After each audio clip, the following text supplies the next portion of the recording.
साथियों, आजादी के बाद के दशकों का हमारा अनुभव रहा है, योजनाएं कितनी भी बेहतर हो, कागज पर कितना ही शानदार रोड मैप क्यों ना हो, लेकिन अगर लास्ट माइल डिलीवरी ठीक नहीं होगी तो अपेक्षित परिणाम नहीं मिलेंगे।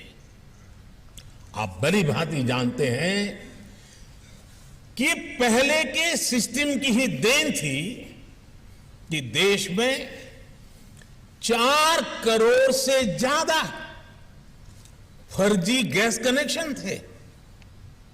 ये पहले की सिस्टम की ही देन थी कि देश में 4 करोड़ से ज्यादा फर्जी राशन कार्ड थे। ये पहले की सिस्टम की ही देन थी कि देश में 1 करोड़ काल्पनिक महिलाओं और बच्चों को महिला और बाल विकास मंत्रालय की सहायता जा रही थी। ये पहले की सिस्टम ही थी और उसी की देन थी कि अल्पसंख्यक मंत्रालय करीब 30 लाख फर्जी युवाओं को स्कॉलरशिप का लाभ देता रहता था।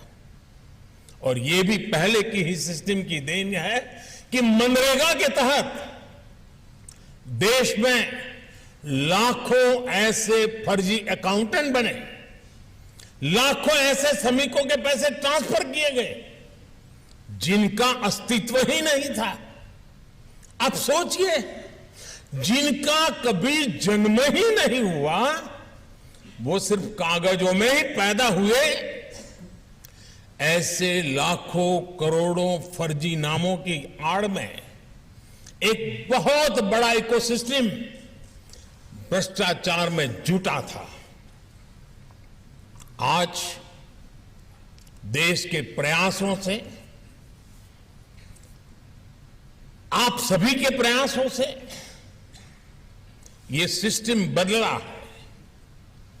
देश के करीब करीब 3 लाख करोड़ रुपए गलत हाथों में जाने से बचे हैं।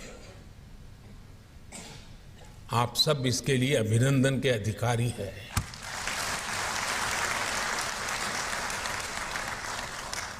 आज ये पैसे गरीबों की भलाई के काम आ रहे हैं, उनका जीवन आसान बना रहे हैं। साथियों, बीते वर्ष 15 अगस्त को मैंने लाल किले से देश के सामने पंच प्राणों का आह्वान किया है। विकसित भारत के निर्माण का विराट लक्ष्य हो, गुलामी की हर सोच से मुक्ति हो, भारत की विरासत पर गर्व की भावना हो, देश की एकता एकजुटता को निरंतर सशक्त करना हो और अपने कर्तव्यों को सर्वोपरि रखना हो। इन पंच प्राणों की प्रेरणा से जो ऊर्जा निकलेगी वो हमारे देश को वो ऊंचाई देगी जिसका वो हमेशा हकदार रहा है।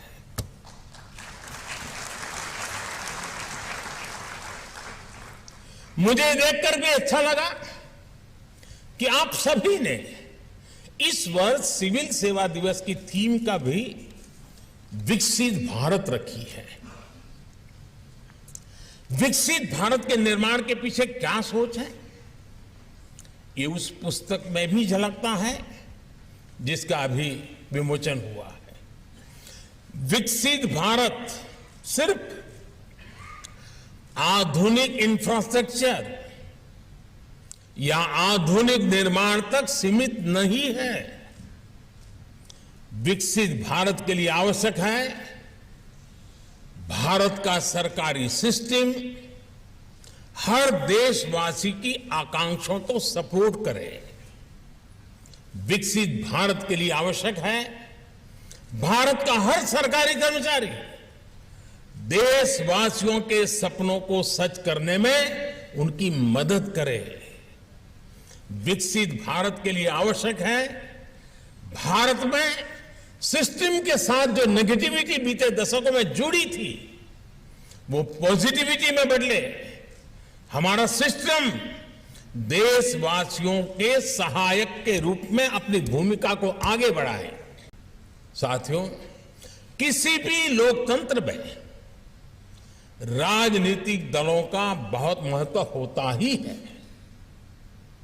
और ये आवश्यक भी है और ये लोकतंत्र की ब्यूटी है। हर दल की अपनी विचारधारा होती है।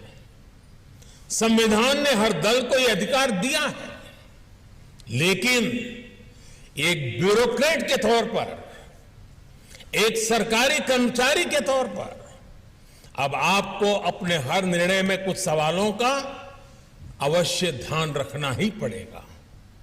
जो राजनीतिक दल सत्ता में आया है वो टैक्स पेयर्स मनी का इस्तेमाल अपने दल के हित के लिए कर रहा है या देश के हित के लिए कर रहा है, उसका उपयोग कहां हो रहा है ये आप लोगों को देखना ही होगा। दोस्तों,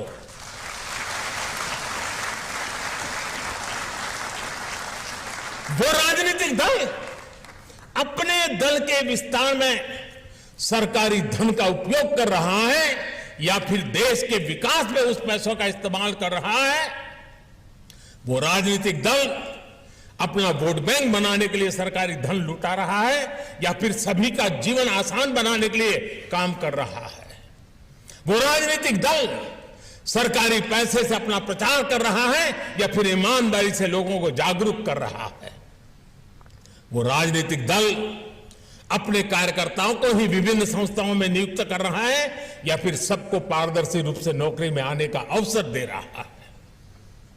वो राजनीतिक दल नीतियों में इसलिए तो फेरबदल नहीं कर रहा ताकि उसकी आकाओं की काली कमाई के नए रास्ते बने। आप अपने हर फैसले से पहले इन सवालों के बारे में जरूर सोचें।